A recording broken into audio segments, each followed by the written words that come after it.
Well, more than 4,400 American troops were killed in Iraq and over 32,000 were wounded. Among them, Army Sergeant Bryan Anderson, who served 2 tours of duty in Iraq, and that was before his Humvee drove over a roadside bomb in 2005.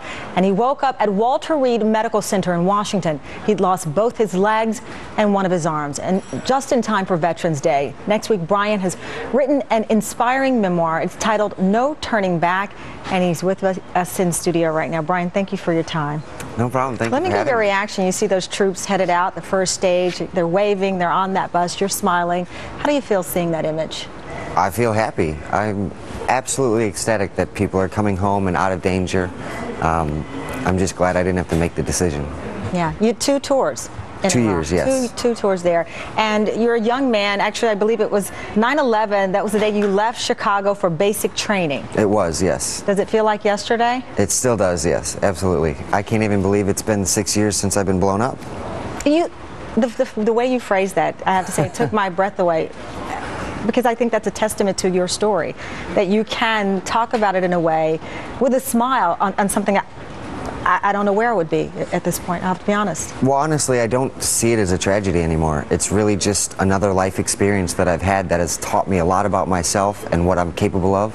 And it's given me a different perspective on the world and how I perceive everything now. How did you do that? I mean, what was the formula? Tell me, because you have people out here who can't even overcome the smallest of things, and that you could overcome this, what I'm seeing here. You're a young, handsome man who now faces the world this way, still very handsome, but facing life in a different manner.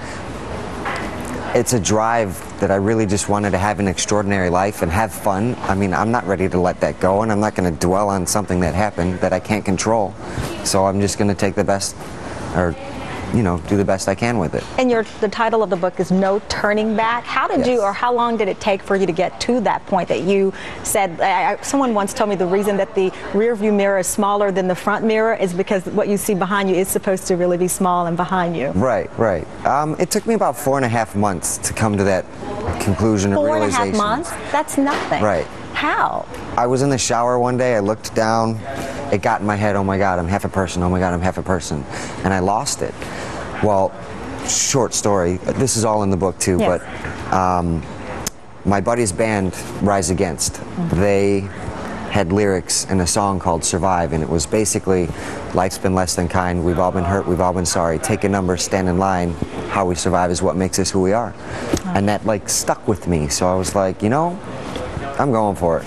And I didn't care what anybody thought. I just wanted to go do what I wanted to do. I figured out there's not a lot that I can't do. I still snowboard, I still wakeboard, I still ride motorcycles, I'm kind of insane. You do more than I could ever do. Listen, in your book, you talk about most soldiers don't join to go to war. They join for college money or travel. But I was proud to be there at a time to serve my country, meaning at a time of war. There was a study that talked with Iraq war vets returning, and many of them said, of course, it was worth the sacrifice, but. And they were proud to have served their country, but they wondered about the war and looking back 8 years later if it was the right thing for this country. For me, it's not even about that. When we crossed over into Iraq from Kuwait, there was nothing but women and children lining the streets for miles, screaming and cheering, so thankful that we were there to do something. For me and my friends, that's what it was about. It wasn't about anything else anymore.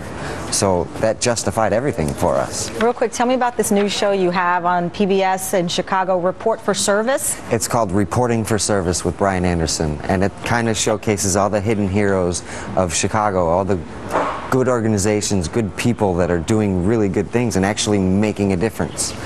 So it was about me.